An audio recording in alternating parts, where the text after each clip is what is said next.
പിതാവിന്റെയും പുത്രന്റെയും പരിശുദ്ധാത്മാവിന്റെയും നാമത്തിൽ ആമേൻ.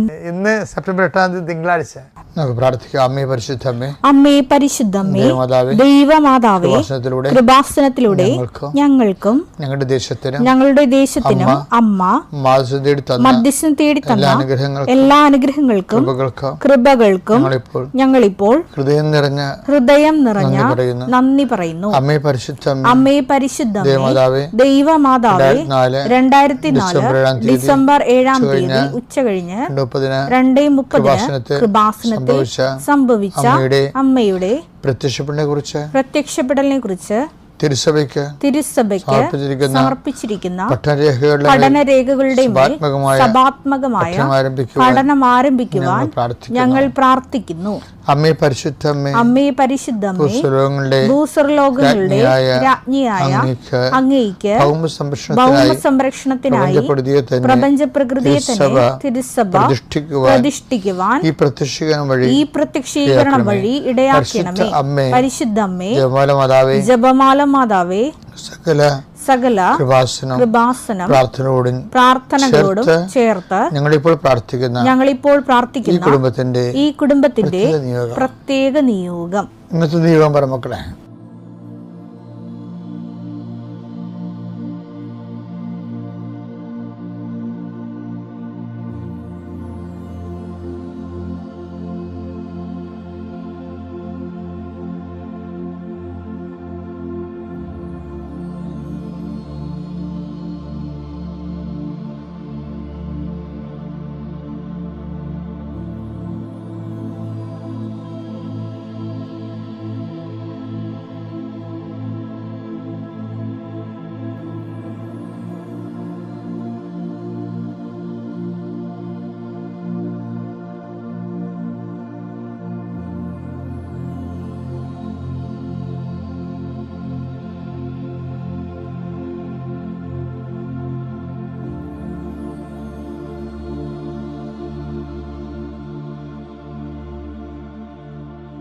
അമ്മയുടെ പ്രത്യക്ഷീകരണത്തിന്റെ ഈ അനുഗ്രഹവേളയിൽ ഞങ്ങൾക്ക് സാധിച്ചു തരുവാൻ കനിയണമേ.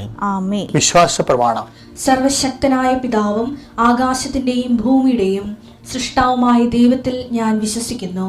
അവിടുത്തെ ഏകപുത്രനും ഞങ്ങളുടെ കർത്താവുമായ ഈശോമിശിഹായിലും ഞാൻ വിശ്വസിക്കുന്നു. ഈ പുത്രൻ പരിശുദ്ധാത്മാവിനാൽ ഗർഭസ്ഥനായി കന്യകാമറിയത്തിൽ നിന്ന് പിറന്ന് പൊന്തിയോസ് പീലാത്തോസിന്റെ കാലത്ത് പീഡകൾ സഹിച്ച് കുരിശിൽ തറയ്ക്കപ്പെട്ട് മരിച്ച് അടക്കപ്പെട്ട് പാതാളങ്ങളിൽ ഇറങ്ങി മരിച്ചവരുടെ ഇടയിൽ നിന്ന് 3-ാം നാൾ ഉയർത്ത് സ്വർഗത്തിലേക്ക് എഴുന്നള്ളി സർവശക്തിയുള്ള പിതാവായ ദൈവത്തിന്റെ വലതുഭാഗത്തിരിക്കുന്നു. അവിടെ നിന്ന് ജീവിക്കുന്നവരെയും മരിച്ചവരെയും വിധിക്കുവാൻ വരുമെന്നും ഞാൻ വിശ്വസിക്കുന്നു. പരിശുദ്ധാത്മാവിലും ഞാൻ വിശ്വസിക്കുന്നു. വിശുദ്ധ കത്തോലിക്കാ സഭയിലും പുണ്യവാന്മാരുടെ ഐക്യത്തിലും പാപങ്ങളുടെ മോചനത്തിലും ശരീരത്തിന്റെ ഉയർപ്പിലും നിത്യമായ ജീവിതത്തിലും ഞാൻ വിശ്വസിക്കുന്നു. ആമേൻ.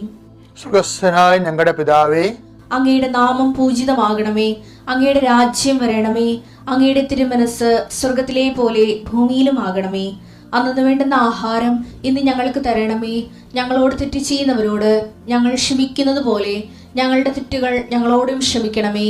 ഞങ്ങളെ പ്രലോഭനത്തിൽ ഉൾപ്പെടുത്തരുതേ, തിന്മയിൽ ഞങ്ങൾ രക്ഷിക്കണമേ. ആമേൻ. നന്മ നിറഞ്ഞ മറിയമേ, സ്വസ്തി. കർത്താവ് അങ്ങയുടെ കൂടെ സ്ത്രീകളിൽ അങ്ങ് അനുഗ്രഹിക്കപ്പെട്ടവളാകുന്നു. അങ്ങയുടെ ഉദരത്തിൻ ഫലമായി ഈശോ അനുഗ്രഹിക്കപ്പെട്ടവനാകുന്നു. പരിശുദ്ധ മറിയമേ, തമ്പുരാന്റെ അമ്മേ, പാപികളായ ഞങ്ങൾക്ക് വേണ്ടി ഇപ്പോഴും ഞങ്ങളുടെ മരണസമയത്തും തമ്പുരാനോട് അപേക്ഷിക്കണമേ. ആമേൻ. എൻ്റെ കർത്താവേ, നിന്റെ ഉന്നതമായ നാമത്തിന് സ്തോത്രം ചെയ്യുന്നു. എൻ്റെ കർത്താവേ, നിന്റെ വിശുദ്ധ പൗരോഹിത്യത്തെ മഹത്വപ്പെടുത്തണമേ. എൻ്റെ കർത്താവേ, സഭയിലുള്ള സാന്നിധ്യം പ്രകടമാക്കണമേ. 39 വർഷം ഞാൻ അർപ്പിച്ച കൃപാനയുടെ യോഗ്യതയാൽ കൃപാസനത്താരെ ജീവനോടെ പ്രത്യക്ഷപ്പെട്ട പരിശുദ്ധ അമ്മയുടെ മാധ്യസ്ഥത ഇപ്പോൾ പ്രാർത്ഥിക്കുന്ന മക്കളുടെ മേൽ കർത്താവിൻ്റെ ശക്തിവെക്കട്ടെ. ഇന്നത്തെ നിങ്ങളുടെ യാത്രാമേൽ കർത്താവിൻ്റെ കൃപ ചൊരിയട്ടെ. നിങ്ങളുടെ ചിന്തകൾ, നിങ്ങൾ മറ്റുള്ളവരോട് സംസാരിക്കുന്ന സംസാരങ്ങൾ, ഇടപാടുകൾ, ഇടപഴകലുകൾ, ചർച്ചകൾ, തീരുമാനങ്ങൾ കർത്താവ് അനുഗ്രഹിക്കട്ടെ. ഭവനരഹിതർക്ക് വേണ്ടി പ്രാർത്ഥിക്കുന്നു, വീട്ടിലേക്ക് വഴിയില്ലാത്തവർക്ക് വേണ്ടി പ്രാർത്ഥിക്കുന്നു, വെള്ളം പോലും കൃത്യമായിട്ട് കിട്ടാത്തവരെ സംബന്ധിച്ച് പ്രാർത്ഥിക്കുന്നു. എൻ്റെ കർത്താവിനുമായ നാമത്തിൽ നീ അനുഭവിക്കുന്ന ഭൗതികമായ എല്ലാവിധ പ്രതിസന്ധികൾക്കും യേശുക്രിസ്തു നാമത്തിൽ കൃപാസ്ഥാനത്താരെ ജീവനോടെ പ്രത്യക്ഷപ്പെട്ട പരിശുദ്ധയുടെ മാധ്യസ്ഥത്തിൽ യേശുനാമത്തിൽ പരിഹാരം ഉണ്ടായിട്ട് പ്രാർത്ഥിക്കുന്നു. മദ്യപാനികളുണ്ട് ഈശോയെ, കുടുംബത്തിൽ എപ്പോഴും കലഹം ഉണ്ടാക്കുന്നതിന് വേണ്ടി, സ്വന്തം കഴിവുകേടുകളും നിറവുകേടുകളും മറച്ചു വെക്കുന്നതിന് വേണ്ടി, കണ്ടവരുടെ മനുഷ്യൻ്റെ കഴുത്തേ കയറിക്കൊണ്ട് എപ്പോഴും ഒരു ചർച്ചാ വിഷയമാകുന്ന വ്യക്തികളെ ഓർത്ത് അവരുടെ മാനസിക രോഗങ്ങളെ സുഖപ്പെടുത്തണമെന്ന് പ്രാർത്ഥിക്കുന്നു. എൻ്റെ കർത്താവിൻ്റെ ഉന്നതമായ നാമത്തിൽ കൃപാസ്ഥാനത്താരെ ജീവനോടെ പ്രത്യക്ഷപ്പെട്ട പരിശുദ്ധയുടെ മാധ്യസ്ഥത നിങ്ങൾ അനുഗ്രഹിക്കപ്പെടട്ടെ.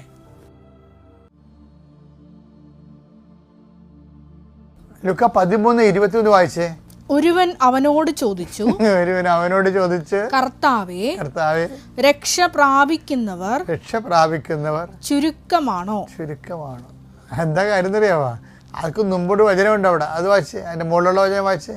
പട്ടണങ്ങളിലും ഗ്രാമങ്ങളിലും പഠിപ്പിച്ചുകൊണ്ട് അവൻ ജെറുസലേമിലേക്ക് യാത്ര ചെയ്യുകയായിരുന്നു. അപ്പൊ ഈ യാത്ര മുഴുവനും കൂടെ കക്ഷികളാ നിൽക്കണത്. പട്ടണങ്ങളിലും ഗ്രാമങ്ങളിലും ചുറ്റും കർത്താവുമായിട്ട് വളരെ ആ കർത്താവിൻ്റെ വചനത്തിൽ ഇങ്ങനെ നിർവൃതി കൊണ്ട് അഭിഷേകം പ്രാപിച്ച ഒരു ആളാണിത്. എല്ലാ ചില ഗ്രാമങ്ങളിൽ ചെല്ലുമ്പോഴും ഇയാളുണ്ടാവും, പട്ടണത്തിൽ ചെല്ലുമ്പോൾ ഇയാളുണ്ടാവും. എല്ലാം കൂടി കേട്ടിട്ട് അവസാനം കർത്താവിനോട് ഡയറക്റ്റ് ചോദിക്കാൻ പറ്റുന്ന ഒരു സാധാരണ മനുഷ്യനാണ്. കേട്ട് കർത്താവുമായിട്ട് നല്ല അടുപ്പമായി കഴിഞ്ഞപ്പോൾ ഒരു ഓർഡിനറി മാനാണ്.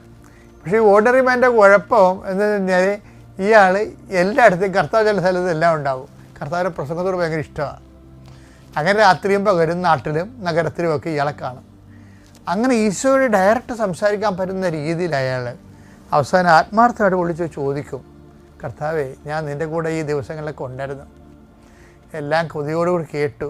അപ്പം എനിക്ക് മനസ്സിലായത് രക്ഷപ്പെടുന്ന ആൾക്കാർ ചുരുക്കമാണെന്നാണ്. ശരിയാണോ? ഞാൻ മനസ്സിലാക്കിയ ശരിയാണോ? എന്താ ഈശോ പറയണമെന്ന് മടി? അവൻ അവരോട് പറഞ്ഞു, ഇടുങ്ങിയ വാതിലിലൂടെ പ്രവേശിക്കുവാൻ പരിശ്രമിക്കുവിൻ. ഞാൻ നിങ്ങളോട് പറയുന്നു, അനേകം പേർ പ്രവേശിക്കാൻ ശ്രമിക്കും, എന്നാൽ അവർക്ക് സാധിക്കുകയില്ല. എന്താ സംഭവം എന്ന് പറയുന്നത്, അതായത് നമ്മൾ ഇതിൻ്റെ അകത്ത് ഭയങ്കര ഫിൽട്ടറിങ് ആണ്. ഒരു ഘട്ടത്തിൽ എല്ലാവരും കയറാൻ പറ്റും, അടുത്ത ഘട്ടത്തിൽ കുറച്ച് പേർ കയറാൻ പറ്റും, അടുത്ത ഘട്ടത്തിൽ ചുരുങ്ങി വരും. എന്ന് വെച്ച് കഴിഞ്ഞാൽ പക്ഷേ ദൈവത്തിൻ്റെ ആഗ്രഹം എന്താണ്? എല്ലാവരും രക്ഷപ്പെടണമെന്ന് തന്നെയാണ് ആഗ്രഹം. 1 തിമോത്തി 2:4 എല്ലാവരും രക്ഷിക്കപ്പെടണമെന്നും എല്ലാവരും രക്ഷിക്കപ്പെടണമെന്നും സത്യം അറിയണമെന്നും ആണ് അവിടുന്ന് ആഗ്രഹിക്കുന്നത്. ഇപ്പം എല്ലാവരെയും വെൽക്കം ചെയ്യുന്നുണ്ട്. പക്ഷേ പോകെ അത് കുറച്ച് സീരിയസ് ആയിട്ടുള്ള ടെസ്റ്റ്. ഇപ്പോൾ നമുക്കറിയാമല്ലോ, പട്ടാളക്കാരെ കണ്ടിട്ടില്ലേ? കഴിഞ്ഞ ദിവസങ്ങളിൽ ഞാനൊരു നമ്മുടെ ക്യാപ്റ്റൻ വർഗീസ് മാത്യുവിനെ കണ്ട്. അപ്പോൾ അദ്ദേഹം കൊമ്പുദോറായി അദ്ദേഹം ഇന്ത്യൻ നേവിയിൽ. അപ്പോൾ അദ്ദേഹത്തിന് 1 സ്റ്റാറുണ്ട്. പിന്നെ അദ്ദേഹത്തിന് കുറേ ടൈം ഉണ്ട് ഇനിയും. അപ്പോൾ ഒരു പക്ഷേ അയാൾ റിട്ടയർ ചെയ്യുമ്പോൾ അദ്ദേഹത്തിന് 3 സ്റ്റാർ വല്ലതും കാണും. അപ്പോൾ വെച്ച് കഴിഞ്ഞാൽ ഓരോ ഘട്ടം ചെല്ലും തോറും ദൈവരാജ്യം ഏതാണ്ട് ഇതുപോലെയാണ്. വെച്ചാൽ ആ 1 സ്റ്റാർ കൃപയുടെ 1 സ്റ്റാറുള്ളവരുണ്ടാവും, 2 സ്റ്റാറുള്ളവരുണ്ടാവും, 3 സ്റ്റാറുള്ളവരുണ്ടാകും. അത് ദൈവരാജ്യം ഈ ബലപ്രയോഗത്തിന് വിധേയമായിരിക്കണം എന്ന് പറയാൻ കാര്യം അതാണ്. ഇപ്പോൾ ഓരോരോ ഘട്ടം ചെല്ലുന്തോറും നമുക്ക് പുതിയ ശക്തിയും പുതിയ കൃപയും, അല്ലാതെ ആദ്യത്തെ സിലബസ് തന്നെയല്ല പിന്നെ ഫോളോ ചെയ്യണത്. സിലബസ് ഇങ്ങനെ മാറിക്കൊണ്ടിരിക്കും. അപ്പോൾ നിങ്ങൾ പറയും, അയ്യോ പണ്ട് വിജയകുമാർ എന്നോട് പറയുമായിരുന്നു, എന്താണ് അച്ഛാ problems are always in queue എന്ന് പറയും. Problems are always in queue, അത് ശരിയാണ്. അപ്പോൾ നമ്മളൊക്കെ ഇങ്ങനെ ഓരോ സമയത്ത് ഇങ്ങനെ ടെസ്റ്റ് ഉണ്ടായിക്കൊണ്ടിരിക്കും. ആ ടെസ്റ്റ് അനുസരിച്ചുകൊണ്ട് നമ്മൾക്ക് ഇങ്ങനെ എണ്ണം കൂടിക്കൊണ്ടേയിരിക്കും.